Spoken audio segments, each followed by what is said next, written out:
stomata and opening and closing mechanism of stomata. Now we will discuss about the proper mechanism of transpiration. Transpiration का जो proper mechanism रहेगा वो क्या रहेगा, जैसे ट्रांसपीरेशन का जो ऑर्गन होगा वो क्या होगा, लीफ। तो सबसे पहले हम स्टडी करेंगे about the anatomy of leaf. Anatomy of leaf में हमारी लीफ होता है, उसके ऊपर एपिडर्मिस है एंड लोअर एपिडर्मिस है। अब एपिडर्मिस के आउटसाइड में क्या प्रेजेंट होता है, क्यूटिकल। क्यूटिकल मैंने प्रीवियस वीडियो में बताया था क्या होता है, वैक्सी लेयर होती है जो वाटर को अलाउ नहीं करती बाहर जाने के लिए। और उसके अंदर फिर क्या होता है, लीफ के अंदर कुछ अपना टिश्यू प्रेजेंट होता है, that tissue is palisade tissue and spongy tissue. Then still present होती है, आउटसाइड द स्टील हम क्या बोलेंगे, बंडल सील प्रेजेंट है और जाइलम एंड फ्लोएम प्रेजेंट है उसके अंदर। अब क्या होगा भाई, जो लीफ है और लीफ का कुछ साइड एनवायरनमेंट होगा और लीफ के आउटसाइड में क्या प्रेजेंट होता है, एटमॉस्फेयर। एटमॉस्फेरिक जो जितनी भी एयर प्रेजेंट होती है। अब जो एटमॉस्फेरिक एयर होती है वो मैक्सिमम टाइम में क्या होता है, ड्राई होती है। उनके अंदर जो वाटर का कंटेंट है, जो एटमॉस्फेयर में ह्यूमिडिटी है, वो एज कम्पेयर टू लीफ के वाटर के कंटेंट से कम होता है। तो इसकी वजह से एक ग्रेडियंट क्रिएट हो जाता है लीफ के अंदर, लीफ के सरफेस के ऊपर और एटमॉस्फेरिक एयर के बीच में। उन दोनों जो कुछ एयर इसके अंदर प्रेजेंट है, कुछ इसमें प्रेजेंट है। तो उस एयर में जो ग्रेडियंट होता है create, that gradient is known as vapour pressure gradient. Vapour pressure gradient क्या होता है, वो ग्रेडियंट जिसकी वजह से वाटर के वेपर जो है मूव करेंगे। अब इसके अंदर क्या है, वेपर की फॉर्म में तो वाटर नहीं प्रेजेंट होता, वाटर तो सिंपल लिक्विड फॉर्म में प्रेजेंट होता है। तो क्या है, जैसे ही ये सन के एक्सपोज में आएगी, सनलाइट की वजह से वाटर को क्या मिलेगा भाई, एनर्जी मिलेगी। Due to this energy water जो अभी लिक्विड फॉर्म में है, लिक्विड से ये किसमें कन्वर्ट हो जाएगा, गैस के अंदर, गैस फॉर्म में कन्वर्ट, दैट इज वेपर के अंदर, वाटर वेपर। अब वाटर वेपर की फॉर्म में यहाँ से ये क्या करता है, लॉस करता है। मैंने कल डेफिनेशन में बताया था ना, loss of water in the form of water vapour from the surface of a leaf, या एक्सपोज जो एरिया होता है प्लांट का उससे होता है। अब ये वाटर वेपर का ग्रेडियंट कैसे चलेगा, अब यहाँ पर वाटर ज्यादा प्रेजेंट है, दैट मीन्स यहाँ पर वाटर वेपर ज्यादा बनेंगे। तो यहाँ पर वाटर वेपर जो प्रेशर होगा, वाटर ग्रेडियंट है वो क्या है भाई, ज्यादा रहेगा। और बाहर क्या है, वाटर वेपर ग्रेडियंट प्रेशर का जो ग्रेडियंट है वो क्या रहेगा भाई, कम रहेगा। और अब वहां पर कम रहेगा तो डाउन द जो मूवमेंट है, डाउन द ग्रेडियंट होती है, like high water vapour pressure gradient से लो वाटर वेपर प्रेशर ग्रेडियंट की तरफ में मूवमेंट करेगा आपका वाटर वेपर्स। नेक्स्ट इसके अंदर सब जब जैसे ही वाटर जो वाटर है लॉस हो जाएगा सब स्टोमेटिक कैविटी से, नेक्स्ट जो इससे कनेक्टेड होंगी, या तो कनेक्टेड है मेसोफिल सेल्स, दैट इज मतलब स्पॉन्जी टिश्यू, और या फिर कनेक्टेड है इसके साथ में इंट्रासेलुलर स्पेस।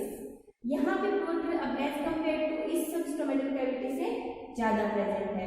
तो यहाँ पर water vapour pressure gradient high हो जाएगा, यहाँ कम, तो वाटर यहाँ से ऐसे मूव कर जाएगा। ऐसे मूव करता करता वाटर पहुंच जाएगा, हमारा जो ग्रेडियंट है वो पहुंच जाएगा स्टील तक।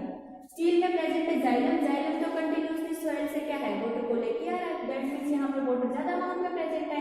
एडजेसेंट सेल कौन से, इसके बंडल सीड सेल, वहां पर वाटर क्या है, कम अमाउंट में प्रेजेंट है। तो वहां से वाटर कहाँ मूव करेगा, from xylem to bundle sheath cell. Like this water की मूवमेंट होती जाएगी, फाइनली वो स्टोमेटा के जैसे ही ओपन होएगा, स्टोमेटा के सरफेस से आउटसाइड एटमॉस्फेयर में एयर को एब्जॉर्ब होगी, एयर के पार्टिकल्स हैं जो वहां पर वाटर की मूवमेंट हो जाएगी। नाउ हम पढ़ेंगे कि कौन कौन से ऐसे फैक्टर है जो वाटर वेपर्स बनाने के लिए या फिर क्या है ट्रांसपीरेशन की रेट को इंक्रीज करने के लिए का काम करते हैं, और कौन से ऐसे फैक्टर हैं जो कम कर रहे हैं रेट को। तो कुछ एक्सटर्नल फैक्टर्स रहते हैं, कुछ इंटरनल, मतलब जो लीफ की खुद की एनाटॉमी है उसकी वजह से कुछ फैक्टर होते हैं। अब हम उनकी स्टडी करेंगे, note down please.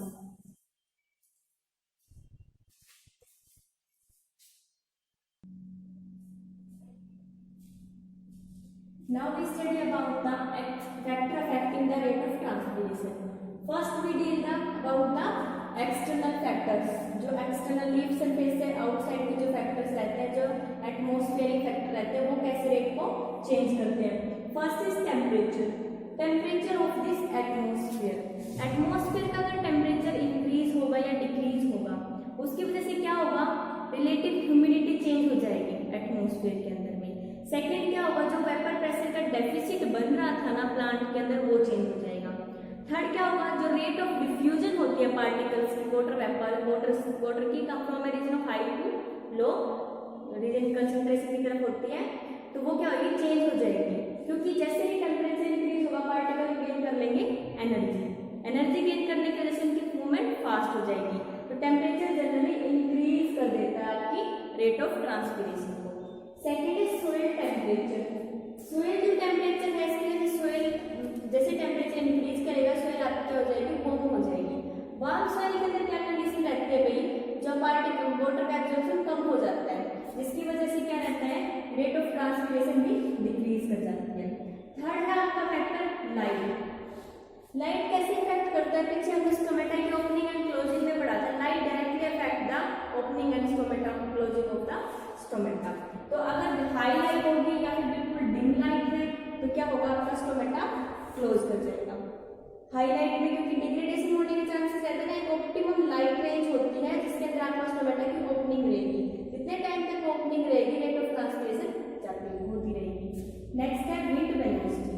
Wind velocity यहाँ कैसे इफेक्ट करती है, विंड की अगर ज्यादा वेलोसिटी में बहुत तेज विंड आ रही है तो लगा लो आपके एक पर्टिकुलर एटमोस्फेयर है, यहाँ पर क्या प्रेजेंट है, वाटर वेपर। जैसे ही विंड यहाँ से आएगी और विंड मूव कर रही है इस तरफ, तो वाटर वेपर को यहाँ से डिस्प्लेस कर देगी यहाँ पर, अब यहाँ पर वाटर वेपर नहीं रहेगी, तो इसकी वजह से यहाँ पर वाटर क्या है, कमी रहेगी वेपर की, तो ड्राई कंडीशन होगी और प्लांट के अंदर क्या है, तो रेट ऑफ जो ट्रांसपिरेशन है वो इंक्रीज कर जाती है अगर विंड वेलोसिटी ज्यादा होती है। नेक्स्ट है एटमॉस्फेरिक प्रेशर। जितना लो एटमॉस्फेरिक प्रेशर रहता है उतनी ही ज्यादा आपकी रेट ऑफ ट्रांसपिरेशन रहती है। नेक्स्ट है आपका availability of water. Availability of water means water को ही इवेपोरेट होना है, दैट मीन्स प्लांट को जितना ज्यादा वाटर रहेगा, प्लांट जितना एब्जॉर्ब करेगा वाटर को उतना ही इवेपोरेट करेगा। तो प्लांट को अगर प्लांट के पास क्या है, वाटर की कमी रहेगी तो वो इवेपोरेशन नहीं कर पाएगा, तो अवेलेबिलिटी प्रॉपर रहनी चाहिए प्लांट के पास वाटर की। नेक्स्ट है आपके पास relative humidity. Relative humidity, relative humidity कैसे करती है भाई, रिलेटिव ह्यूमिडिटी मतलब ह्यूमिडिटी का मतलब क्या होता है, एटमॉस्फेयर के अंदर वाटर का कंटेंट कितना है, ठीक है। तो रिलेटिव ह्यूमिडिटी मतलब एटमॉस्फेयर और लीफ का आपस में वाटर का जो कंपैरिजन है वो कितना डिफरेंस है। तो अगर एटमॉस्फेयर के अंदर वाटर ऑलरेडी प्रेजेंट है, जैसे मैंने यहाँ बताया था कि वाटर यहाँ चला गया, मान लो डिस्प्लेस होकर यहाँ चला गया वाटर, यहाँ पर जो कोई लीफ का सरफेस प्रेजेंट है, इस लीफ के सरफेस के ऊपर वाटर ऑलरेडी प्रेजेंट है, तो क्या होगा, ट्रांसपिरेशन नहीं होगी, ठीक है। जहाँ पर ह्यूमिडिटी का डिफरेंस ज्यादा रहता है ना, वहां पर रेट ऑफ ट्रांसपिरेशन ज्यादा रहती है। ये कुछ एक्सटर्नल फैक्टर्स थे, नोट डाउन। अब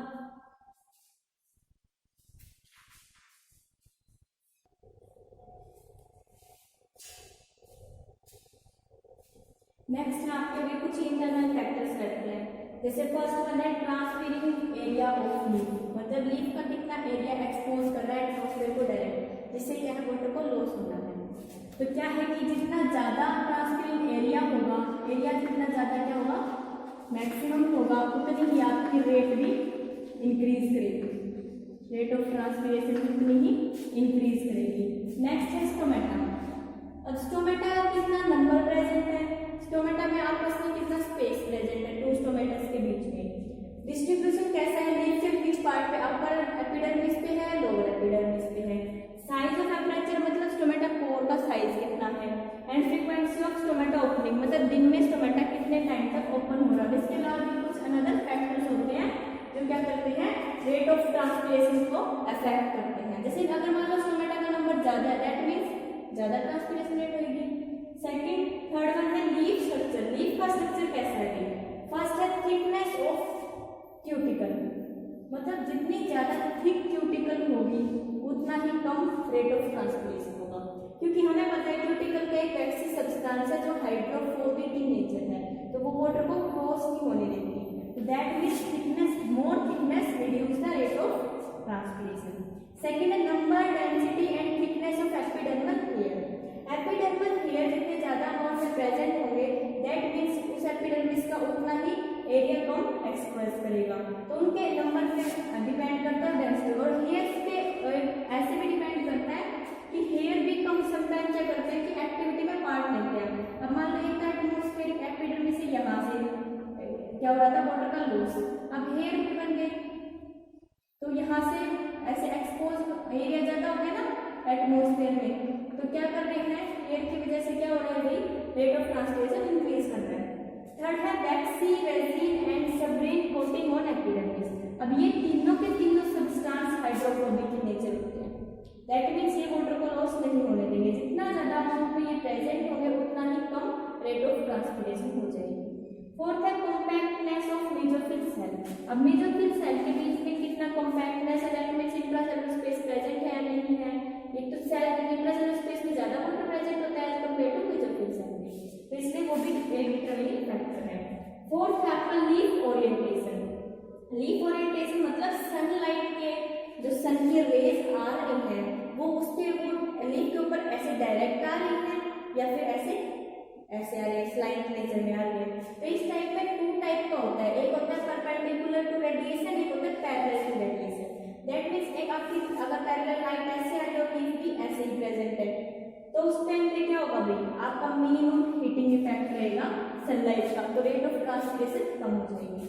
perpendicular to radiation that means आपकी रेडिएशन ऐसे है और लीफ ऐसे है, परपेंडिकुलर, या फिर रेडिएशन ऐसे है और लीफ ऐसे है, तो क्या डायरेक्ट एक्सपोज कर रहे टिश्यू को, डायरेक्ट एक्सपोज कर रहे तो मैक्सिमम हीटिंग इफेक्ट रहता है और क्या है वाटर ज्यादा लॉस होगा ताकि कूल करने के लिए, ठीक है।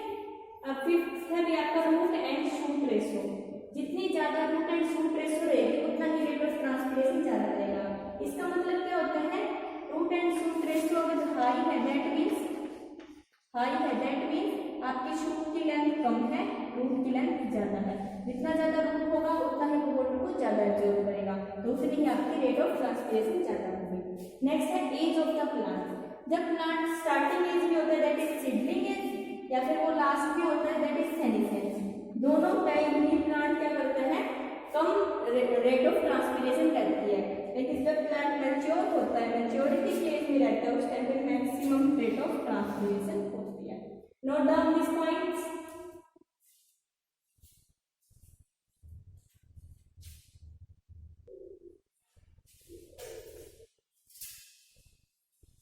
नेक्स्ट है advantage and disadvantages of transpiration.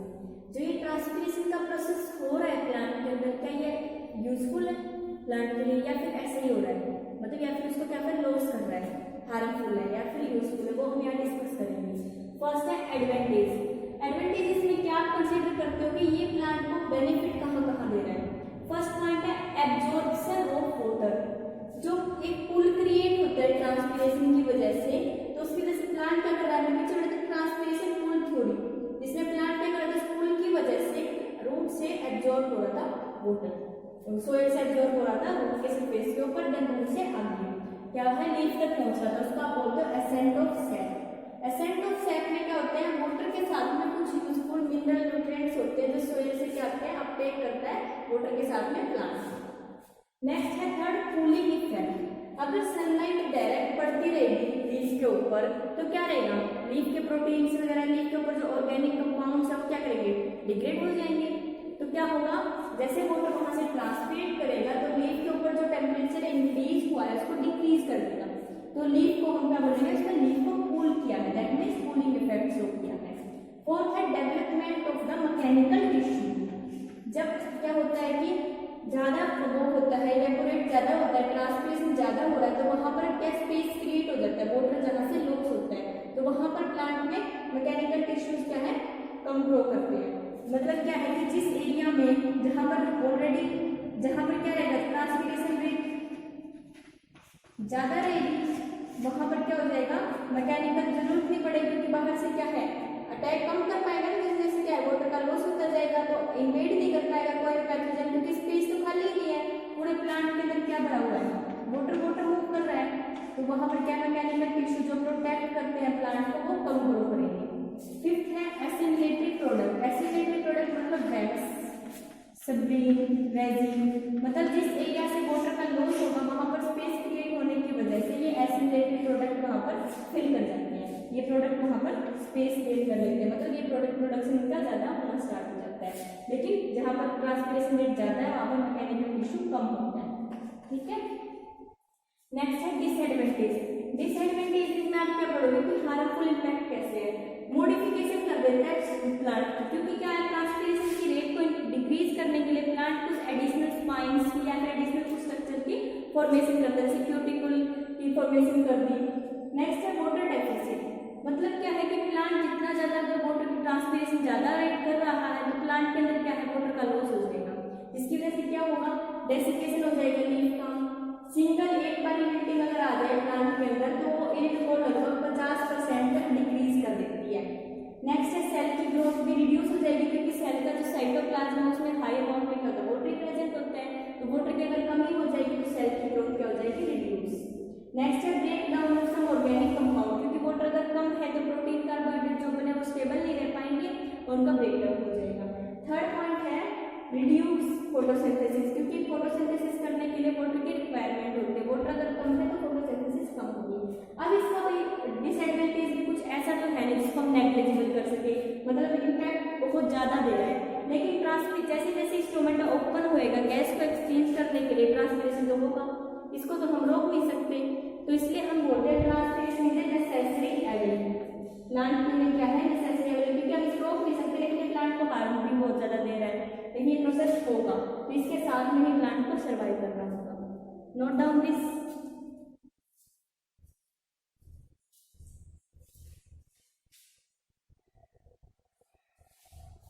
Next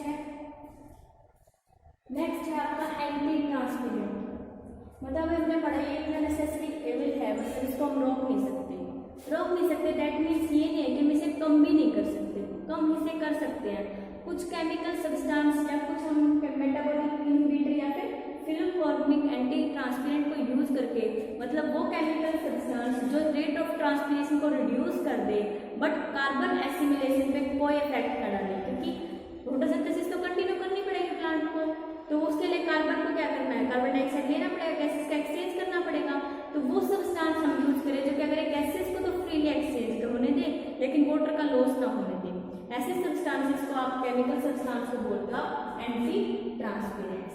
first ये टू टाइप्स के होते हैं, फर्स्ट इज मेटाबॉलिक इनहिबिटर, ये क्या करेगा आपके स्टोमेटा की ओपनिंग को सम टाइम के लिए क्या कर देगा रोक देगा, ये मतलब मोर देन 2 वीक या 2 वीक तक भी रोक सकता है।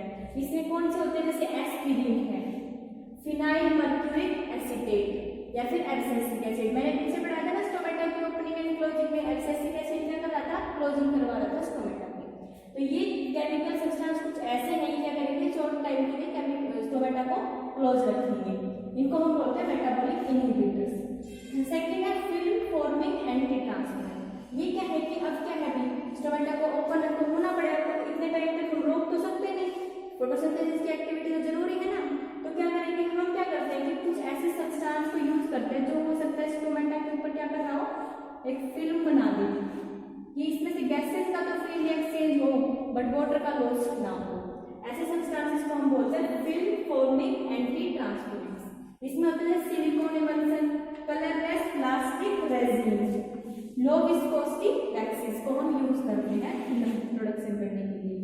नेक्स्ट है सिग्निफिकेंस, क्या है आपका ट्रांसपिरेशन का, अब क्या है ट्रांसपिरेशन होने की वजह से ज्यादा क्या वाटर लॉस हो रहा था, तो उस कंडीशन में क्या हो रहा था प्लांट अपने आप को ग्रो नहीं कर पा रहा था, तो अगर हम ये काम करते हैं कि वाटर का लॉस कम कर देते हैं तो जो डेजर्ट एरिया है एरिड एरिया है इन रीजन्स के अंदर भी हमारे प्लांट को ग्रो कर सकते हैं। सेकेंड है yield not affected, that means carbon assimilation तो क्या है अफेक्ट नहीं था ना, गैसेस का तो एक्सचेंज डायरेक्ट चल रहा है, तो क्या है फोटोसिंथेसिस जो उसकी वजह से इल्ड होगी वो अफेक्ट नहीं होगी। थर्ड है सेल्फ लाइफ इंक्रीज, जो फ्लावर है फ्रूट है उन सबकी सेल्फ लाइफ इंक्रीज कर जाती है, अदरवाइज वाटर अगर ट्रांस ज्यादा लॉस हो जाएगा तो वो क्या है जल्दी ही खत्म हो जाएंगे, फ्रूट वगैरह फुल डेवलपमेंट नहीं कर पाएंगे, बस ग्रो करेंगे एंड देन डेड हो जाएंगे। अब डेवलपमेंट अच्छे से होगी क्योंकि वाटर का लॉस नहीं हो रहा, वाटर को तो पर्टिकुलर यूज कर सकते हैं। फोर्थ पॉइंट है food production from the cracking, food को प्रोटेक्ट करता है क्रैकिंग से, क्योंकि हमने पढ़ा है कि वाटर जहाँ लॉस हो जाएगा डेसिकेशन आ जाएगी, डेसिकेशन की वजह से क्या होता है फ्रूट क्रैक हो जाता है, जब हमने क्रैकिंग को फूड कहीं पे आप जब स्टडी करोगे तो वहाँ आपको ये बात बताई जाएगी। तो फोर्थ पॉइंट क्या फूड को क्या करते हैं वो क्रैक होने से मतलब टूटने से क्या करते हैं बचाते हैं, ठीक है। तो ये आपका transparent anti transparent and mechanism of transpiration के बारे में। इतने तक आप इस चैप्टर को कंप्लीट कर लीजिए। इस चैप्टर में तो आपके 2 मेन टर्म्स रह जाते हैं, दैट इज गटेशन एंड हम नेक्स्ट वीडियो में डिस्कस करेंगे। Note down this points and complete your note.